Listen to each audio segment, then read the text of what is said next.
Alright, welcome back, fans and friends. For this episode, we have Autoworld Modern Muscle, the 1991 Dodge Stealth RT Twin Turbo, as you can see right there, Release 5. And for this one, apparently it's a new casting, one of 10,240, but I will be destroying it, so it will be nameless after this.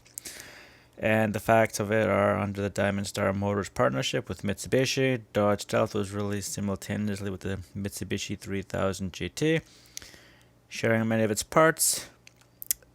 And the Dodge Stealth RT Twin Turbo model was all-wheel drive, but the base models were four-wheel drive only. And there we can see Dodge, Mystic Blue, and you can see the Dodge Stealth done right there. So far I don't see any issues. I'm hoping this one comes out better than the Camaro that I did last time from Autoworld. And the one major thing I can see already is it has rear view mirrors. So for this new casting, they managed to, as well as the opening hood, rubber tires, and the die-cast metal body and chassis, which pretty much is standard across their line. I mean, and here we have, we'll start from the top, work our way down. Obviously they're going to give you their mission, which is the accuracy detail of plus value.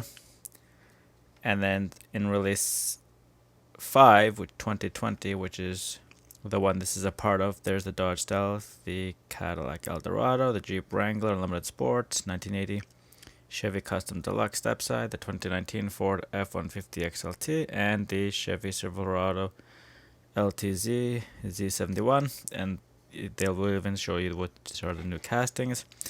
They don't show pictures though, so for the other release that they do is the 67 Eldorado 1979 Chevy C10 Scottsdale, Dodge Challenger Hellcat Red Eye, Dodge Challenger RT, the Chevelle SS, the 1971 Ford Boss Mustang, and they show you both the A and B of that specific set. So for instance, the Dodge Challenger RT up there is black, and then the one down here, sorry, the Hellcat, is silver down there.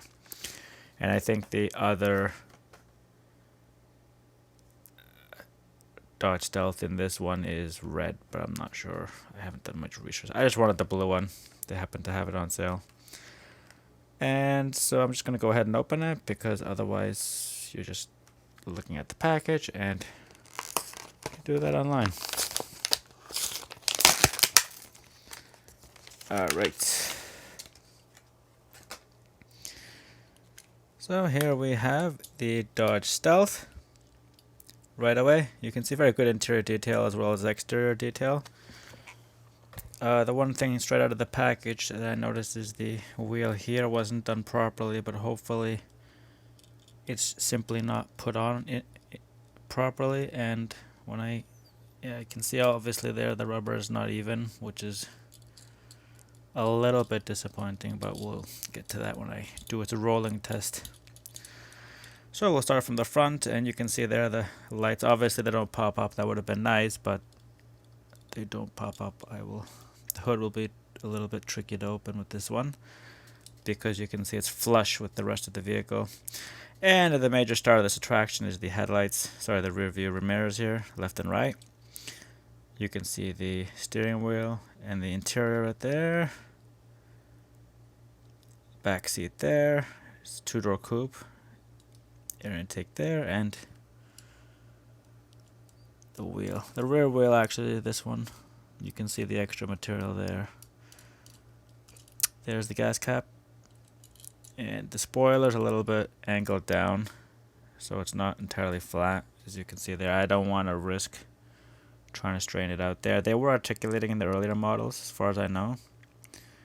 And then as things got more expensive, they cut things, I guess, like all cars.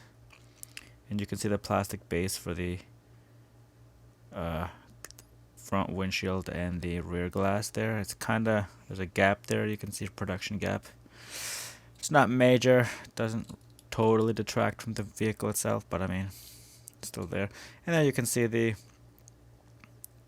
more intricate details of the underside of the carriage. I don't have another Dodge Stealth from another manufacturer to compare it to, but it's similar. I have here what I think is its rough equivalent in terms of Ford Mustang from Greenlight, and you can see how much more plain that is. Although the Greenlight and the make of Mustang is easier to make out on this one than it is on this Dodge Stealth. You're going to need a magnifying glass to read FCA LC 2020 there, Autoworld. But it does have the production date by month and year. And obviously it's the A1 release, so it was built September 2nd. And its production factory in Dugong, Guangdong, China. And there's its casting up there, 164.053. And then you have the muffler and its ancillary muffler there. You have all the transmission components roughly. And now for the roll test. It's not too bad. It does have a slight like jiggling because the wheels aren't, but it's much better than the Camaro from last time. It's much better than the Camaro from last time. Like you can hear the this one doesn't have it as badly. It's still there, but I mean it's not terrible. And I will attempt now to get the hood out. Alright, I have managed to pop open the hood using again the plastic. You gotta, because it bends, once you get it underneath the front of it, it'll pop right open. And as you can see, the interior details are actually not terrible. They're actually really good. Like Autoworld, I think, for the most part, does a really good job. Certainly superior in some respects in terms of painting evenly than Greenlight. The hood stays open by itself, which is very important because I have the Black Bandit Greenlight and the GL Muscle one, and now they refuse to stay open. And you can just get the detail for the engines there.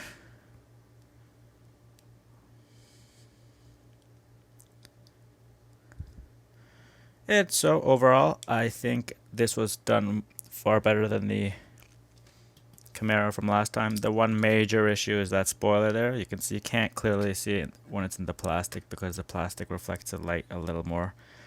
But once it's out, I mean, overhead it doesn't make a difference whatsoever. But once you start to try to look from the side, the hood is a little bit tricky to open, like I said.